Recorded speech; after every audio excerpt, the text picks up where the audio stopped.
Hi everybody. Welcome back to the King Can't Wait TV. I'm just going to give you guys a few more minutes to come on in, come on in, come on in. I hope everybody's doing okay.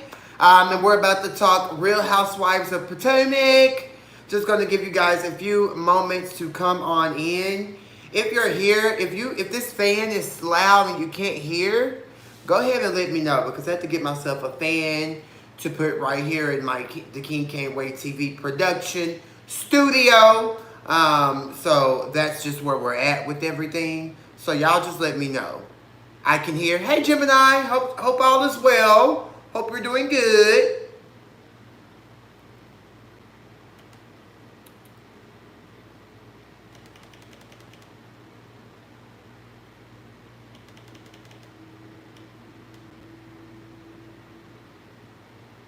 What?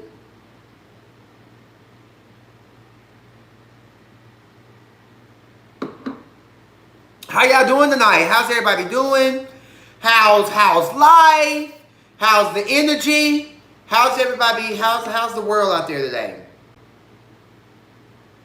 I hope all is well.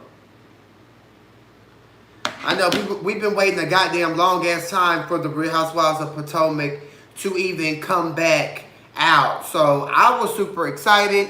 I'm super excited for their season. It looks quite entertaining. But there's a lot of things that, how are you? Everything good on this end? That's good, Gemini. I'm good. I've just been grinding. If you guys know, I've just been doing my interviews. And let's be clear, okay? This is my channel. You know, I do things my way here.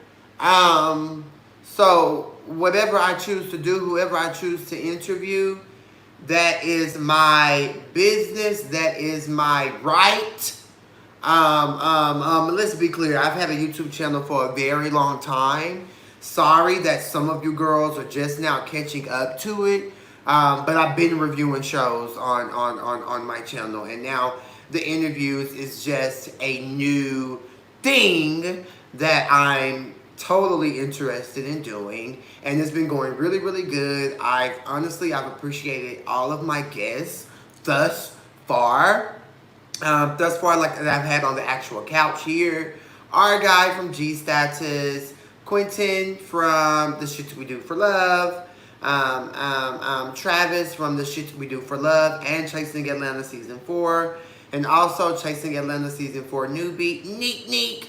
Yeah, and that's pretty much it. I had an interview scheduled today with 4, but unfortunately some things didn't quite pan out. So we have to reschedule that. But be clear, it's still coming. It's still going to happen. You know, you just have to respect people and what they have going on. If they can't make it, they just can't make it. And that's okay.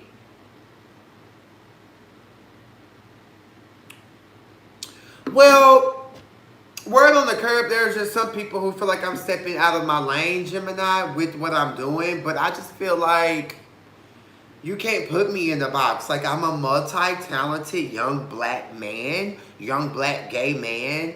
So, you know, we're already talented as a people, as a culture. Then to add on top of that, like, who I am and things like that, it's like people want to put me in this one box. But what y'all don't know is I'm a very type of person, okay? I totally have the and it's gonna go far. So, you know, at the end of the day, I just wanted to say that I interview who I choose to interview. I choose to interview people who I kind of sense the energy. I can kind of feel like what they're going through, or we might be doing the same type of things. We might do the same type of work, have the same similar passions and things like that. So I tend to interview people who I feel like, you know, will bring something special to the King Can't Wait TV. You know, I ain't gonna be interviewing everybody now. However, I do.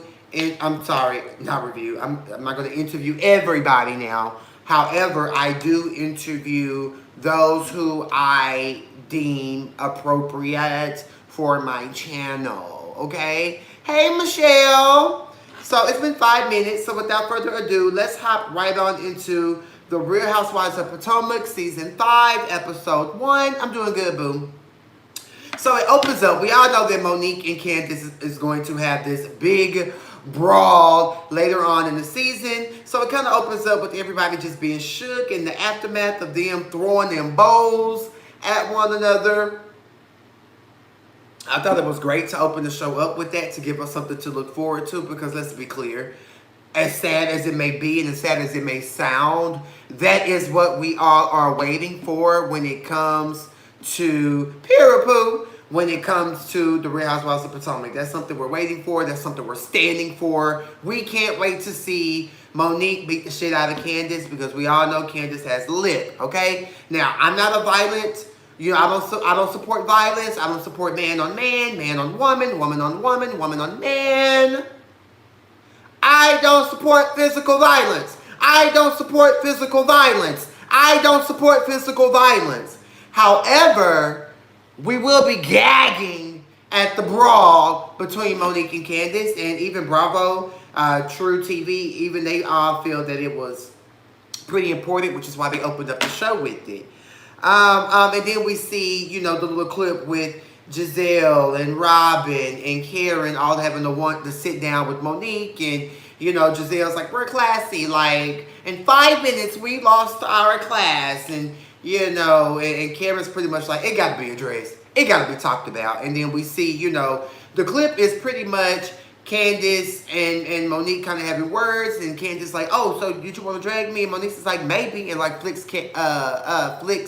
Candice's hair, and then we see Candice have her defense happens, and then all we see is screaming, screaming, screaming. Let her go, Mo. Let her go, Mo. Let her go, Mo. Monique ends up saying that maybe she doesn't need to be a part of the situation. Which, girl, at the end of the day, yes, you fought. Yes, Monique, you did this, you did that. But at the end of the day, it really doesn't matter, because you have made such a staple on this show that they'll truly be lost without you, and that's just true tea. So Monique opens up the show. Yes, I am living for Monique's ponytail, and the little opening thing where they show their face and all that before it goes into their scene. So shout out to Monique for opening up the season 5 premiere. Okay, she's in the kitchen. She's with her husband and baby Chase. Baby Chase is so cute. He's 9 months. And her husband, they're just pretty much talking. And Monique is just talking about motherhood and just how, being a mother of 3, just how challenging, how hard it has become and things like that. So shout out to Monique. At the end of the day, it seems as if her storyline is going to be mom of 3, beating Candice's ass, and really trying to balance out being a mom and taking all that pressure on when her husband, the one with the coin, Chris Samuels, I believe, isn't really taking action and, stepping in and stepping up and being that dad figure that she really needs him to be, even though he's there, like, physically and financially. She needs him to help me with the goddamn load, period. And I feel Monique on that. I feel like with kids, it's 50-50, especially if you're in the same household together. Your kids, my kids, we split the responsibility, period. It's 2020, and the times of the world has changed. Like, can we stop giving the woman all the credit when it comes to raising the children? No, because quiet is kept, it's some men out here who can raise kids a whole lot better than some of these women, okay?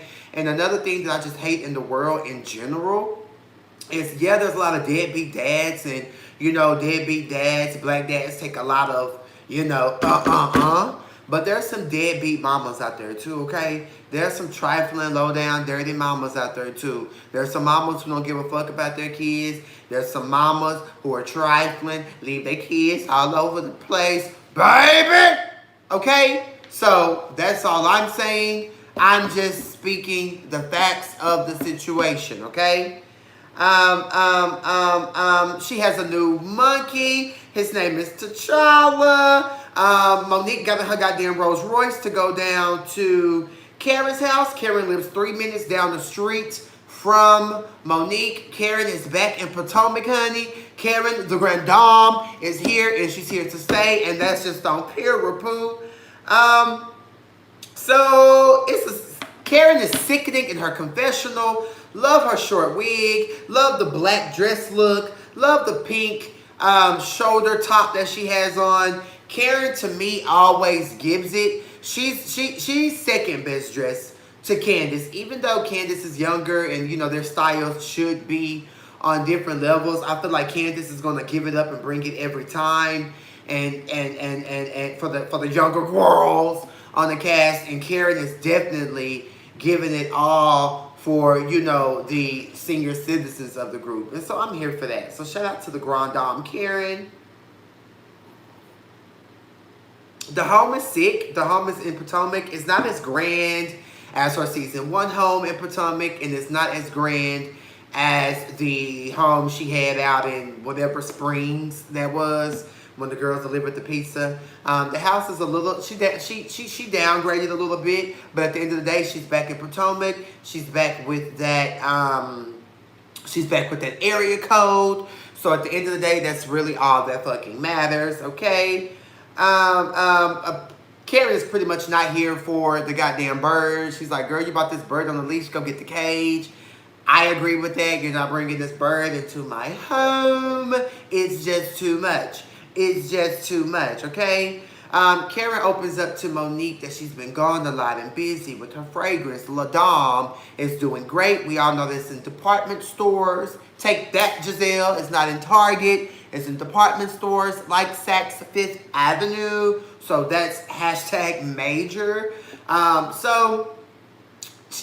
Karen is opening up to Monique about how she's been gone a lot and how her and her husband Ray, they're working on their marriage and everything hasn't been good, and you know it's definitely giving her anxiety. And Monique is like, so is it anxiety to where you feel like you and your husband won't be together? And Karen is pretty much like, there's just been some hashtag disconnection, and we're going through some hashtag challenges.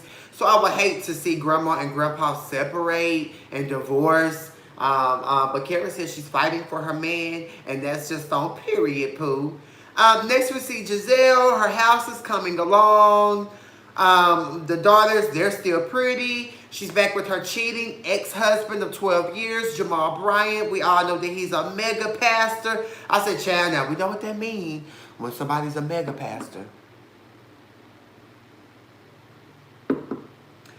We know what that means when someone is a hashtag mega pastor. 9 times out of 10, he's trifling. 9 times out of 10, he's down low. 9 times out of 10, he's good for nothing. 9 times out of 10, he's robbing the church. 9 times out of 10, he's leading the church astray. So that's what I mean when I say he's a pastor of a mega church, okay? She FaceTimes him so the girls can talk about their first day of school. The daughters stay reading Gizelle. They haven't stopped. They're not going to let up. They told her they feel like it's fake. He only trying to build a relationship with them because they're together. They feel like it's mom and dad, then us. It doesn't feel blended. It's not meshed well. Gizelle said, well, mommy and daddy are in charge of the family. Give y'all dad some time. Now, I don't feel like Gizelle should really knock her kids for how they feel, because she tried to read her kids and tell them that basically I'm the mama and it's going to be what it's going to be. Hold on, Gizelle. Your daughters have only been with you since you and your husband divorced for 12 years, for crying out loud. The twins probably ain't nothing but 11 or 12 or 13. So that means that they were 1 or some months when y'all divorced. And so you probably only had grace. They've seen their mom grow up. They've seen their mom go through all these challenges, dating all these tied and through men, like that man who was in the parking lot after dark, according to Monique. So I say all that to say Gizelle is still not handling what she needs to handle as far as being a mother, as far as being a parent. Why is it every goddamn season, every scene that we see your daughters in, your daughters are having to get you together and learn you some things and teach you some things about respect and about self-love and all that. Just like your older daughter said, well, Mom, you've just been doing so good and you've been doing this and you've been doing that and now it's this, now it's that. So I just feel like when it comes to Gizelle and her parenting, it's really kind of all over the place because as we see every fucking season, every time we see her and her daughters, the daughters are roasting her and the daughters are reading her on the parenting tip. Gizelle, get it together. Get it together and stay out of everybody's business. That's your problem. At the end of the day, Gizelle said that she's giving Jamal Bryant the benefit of the doubt. Moving on, my bitch Candice. She's with her husband. Yes. She looks cute. She looks good. We all know that Candice is my favorite on the fashion tip, the style tip. However, Candice can be quite annoying. She be slaying the girls. Honestly, it's the fashion for me. They're looking at venues for their 1-year anniversary party. She said that they're not having any kids right now. Candice said that she's enjoying, you know, the blissful first stages of marriage. Like, she's happy, they're happy. Chris already got a couple kids. So Candice feels like Candice is not having any more children. And that's just on period. Poo. That is just on period. Poo. So shout out to Candice for that. Everyone has to start somewhere, and you ask all the right questions, and hell, it's your show. We had something to say about your interviews. Love the interviews. Hey, Cain. Travis has a great personality. I agree. Everyone has to start. How are you? Good to hear. Got my wine. Period. Candice is so unappreciative of her mother, like her mom didn't have to pay no rent. They hate Monique because her husband is legit and has real life money. Not senior citizens. Hey, Lenape Garcon. Thank you for coming through. Period. I love you guys. So yeah, as they're talking about what they got going on, it's brought up that Candice and her husband Chris, they are going to be paying for their own. They're going to be paying for their own family anniversary party. Candice said that, you know, they're paying the mortgage, they're paying the rent on the home. And, you know, she said that she's not going to be asking her mama for money no time soon. So that's what's up, Candice. It's time for you to grow up, put on your big girl panties, or lack thereof, and handle your motherfucking business, handle your motherfucking bills, and do what it is that you got to motherfucking do. And that's just on period, okay? Next we see Ashley with her husband, Michael Trey Darby. Ashley does look good in her confessional. I love the outfit. I love her hair straightened with the little part in the middle. Apparently her and Mike have overcome the sexual allegations that he was accused of last year. And Ashley's pretty much just overprotective over her son. That's all we got from there. Robin, she still ain't back married to Juan. She's with the boys, raising the boys. The boys want a bigger home. She pretty much lets Juan know that, hey, we're making all these plans. We're going to build this. We're going to get a new house. But before that, bitch, we need to be motherfucking married. And I feel her on that. Like, how the fuck are you and I supposed to get married and build this house? Like, at the end of the day, you're my baby daddy and my ex-husband. I'm not going to be shacking up with you. I done shacked up. That's true, T. I done shacked up, you know, far too long, and now I'm over it. So I feel her on that. Like Mike, Juan, ain't nobody finna just keep being done behind you with your big head, and you know you think it's gonna be this, you think it's gonna be that. No. Hey Tiffy, baby. No, so he ended up saying, you know, he's willing, he's ready, he wants to get married, he's excited. So, you know, what it is. One got him a nice, feminine woman on the side. You know, Robin is too masculine for him. Y'all already know I've named her Sir Robin Irapoo. So anyways, hashtag Team Dixon. They seem to be moving in a positive direction. So Good to them. Good for them.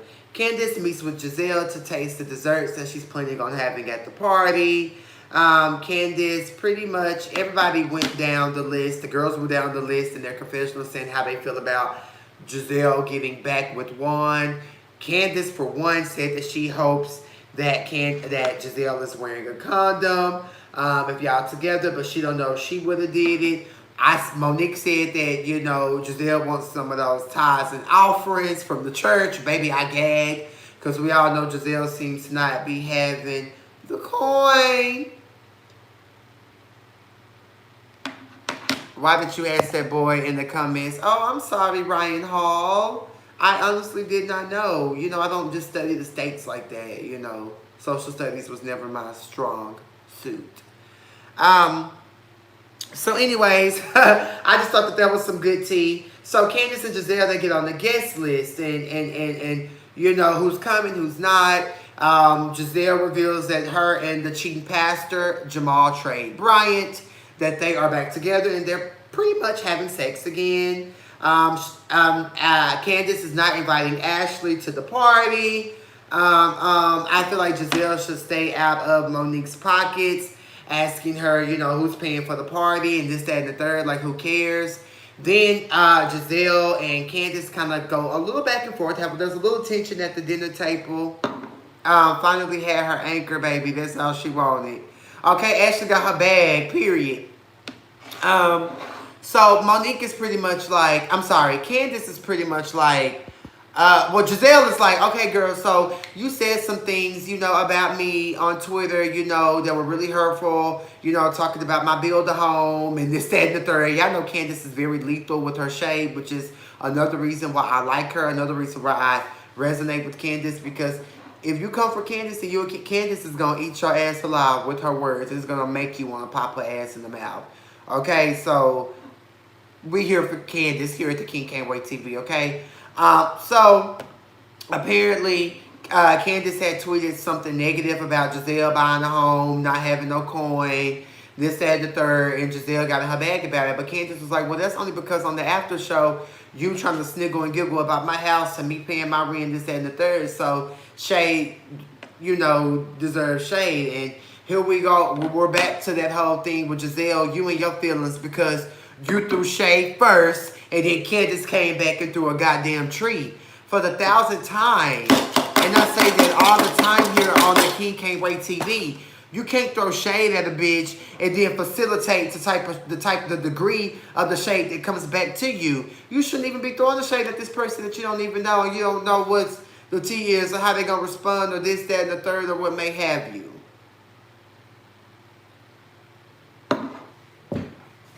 Pause for one moment.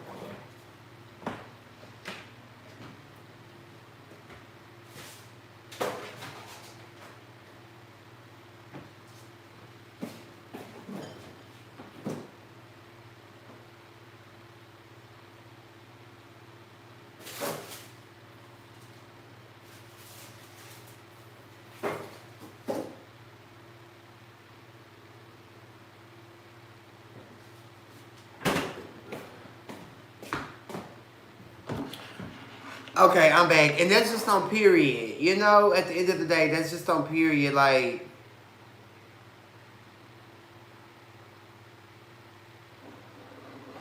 how you gonna get mad because you shade me and then I shade you and then it really hurt your motherfucking ass?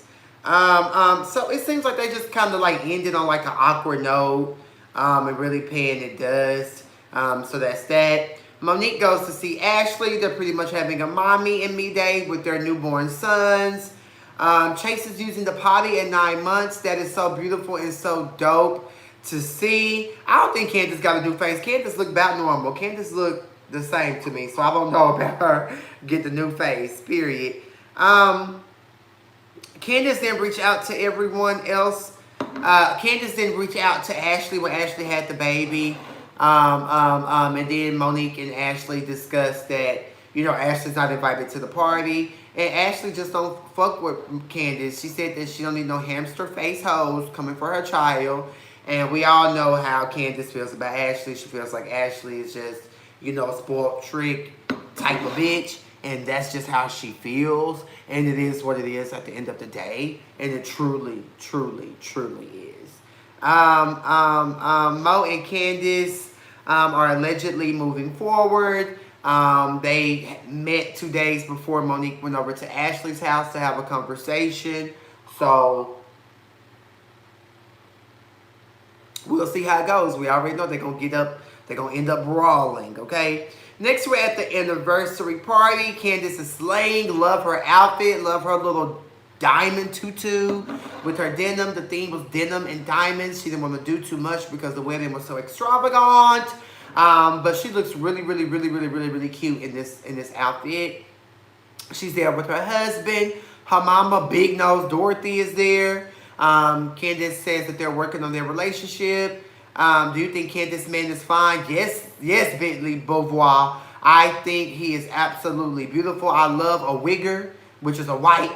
Y'all get what I'm saying? I love him kind. I love him kind. I love him kind. I love him kind. And not only that, I feel like he really loves Candice and he rides for Candice.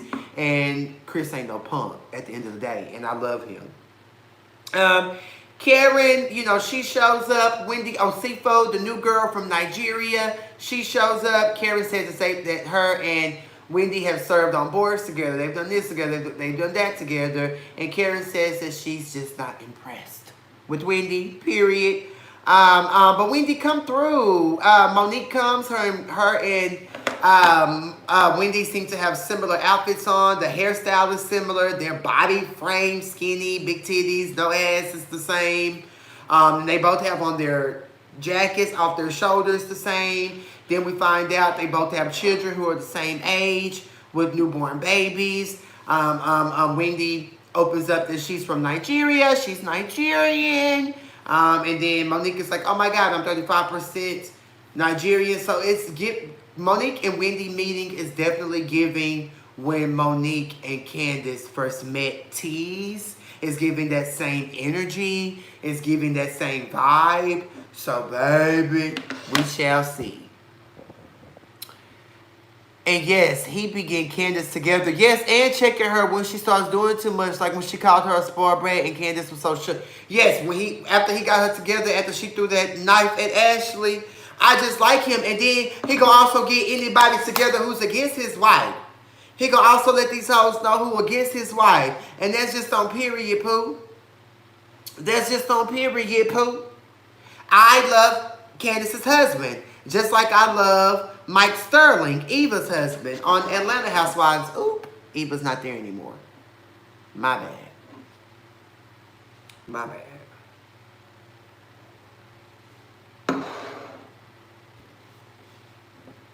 I'm just saying.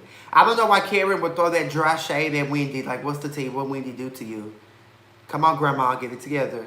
Gizelle comes. Candice, Karen, and Gizelle, they go outside because Candice wants to get down to the bottom of the tea at the dessert tasting. Like, bitch, if there's a problem, speak on it, ho, because what's going on? Like, we at my anniversary party, you seem very #perturbed, so I want to know what's going on. Gizelle just feels like Candice owes her an apology. I don't think Candice owes her no apology, bitch. You can't shade a bitch and then get in your feelings and get mad at the shade that they throw back to you. Period. If you throw some shade at somebody, know that that same shade or the degree of the shade could be higher, could come back to you. That's just what it is. I'm over Gizelle in these bodysuits. Gizelle just has no fashion sense. Gizelle is gorgeous down. Gizelle is gorgeous down. Gizelle just needs a stylist. I need to be at 10 likes, guys. Do I have my moderators? I need you guys constantly in here telling these guys, hit the like button, subscribe. Like, I need my moderators to constantly do that for me, okay?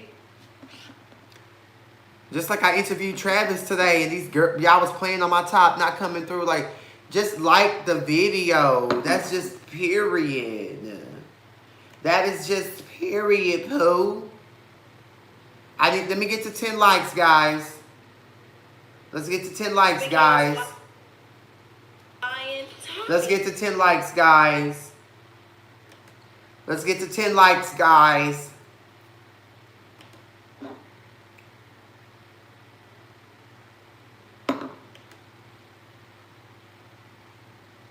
Thank you, Gemini. Thank you, Gemini. Thank you, Queen. Thank you, Queen. Thank you, Queen. Thank you, Queen. Thank you, Queen. Okay, so, anyways, where was I? If you haven't hit the like button, hit the press the goddamn button! Press the goddamn button! Okay, so, they talk outside. I love how they got right to the point on what's going on. You guys were bothered. You were in your feelings, Gizelle, and Candice is pretty much just calling you out of that. Like, girl, what's tea? What's tea? What's tea? Like, we just want to know what's going on. Like, is there a problem? Monique comes out there when Robin arrives with one. She sees Sharice with her big ass face there. Not here for Sharice. Over Sharice. Sharice, you're boring. You know, your husband don't want you. You got a fine ass son. That's all we know about you, Sharice. Stop coming around and popping up unless you're going to become a full-time cast member again. You must not have too much going on, Sharice. Period, Pooh. So Mo brings up Jamal and just like how, you know, he spoke at their church and how they're doing and, you know, tries to give Gizelle a little advice. Well, girl, we've just been seeing you growing. We've been seeing you doing you. We don't want to see you, you know, getting stuck back into the situation. And Jill is like, well, us divorcing was the best thing that we could do. So, bitch, you know, good luck with that. Good luck with that, bitch, because I just feel like there's some tea brewing or something that's going to happen, period. Wendy says that she knows Jamal as well. They've done, like, some marching together and things like that. So, you know, who really cares? Monique don't really fuck with Sharice. She said Sharice been going around spreading nasty rumors about her family. I thought that they were cool. I don't know what that's about. Now, on the Peach Report Daily, which is the Real Housewives of Atlanta blog page on Instagram, they said that Sharice showing up to this event is going to be the start of Candice versus Mo. So, Sharice, you're going to be being messy, putting these bugs in Candice's back, having Candice go and repeat this tea about Monique. Is that what we're waiting on? If so, Sharice, you're a big, fat, wildebeest looking bitch. You need to grow up and focus on why that man left you with 2 kids and had you crying and had you leaving after season 2. Period, Pooh. Candice asked Karen and her mom to drop some nuggets. She asked the older women of the group just to drop some nuggets on the situation. And while the girls are dropping nuggets and Candice is crying and, you know, Gizelle and Robin feel like they should have been asked to give, you know, a speech or two. Nobody wants y'all boring asses giving no speeches, period. I feel like she asked Karen and her mom because they're older and they're more, you know, in, you know, just that whole grown adult older than me give me wisdom situation. So I was here for that. What gagged me about the premiere is why Candice up there happy, smiling, crying. You know, at her 1-year anniversary, we see Monique over there smiling at her. And then they start playing that whole melee between the two that's going to happen 7 weeks from that time. So, at the end of the day, we will be watching and we will be gagging. That's my review over Real Housewives of Potomac, Season 5, Episode 1. Please subscribe to my channel, follow my channel, follow me on all of my social media in the description of this video. Also, please, please, please, go get you a Pura t-shirt. The link is in the bio. And just keep supporting me. Tell all of your coworkers about me. Keep liking my videos. And stop hating on me, okay? Not my caniacs, but for you people who just come and watch and don't subscribe. Bitch, get it together. Ryan and my team, Monique or Team Candice. I like Monique for her energy and her vibe. And I like Candice for the fashion. But once I see how this plays out, that may change, you know. I just got to see how it all plays out, Pooh. But anyways, guys, I'm about to get off this. I got some other things to do. I got a FaceTime appointment with a baddie in like a second or two. So let me get off. I fucks with y'all. God bless everybody. Peace.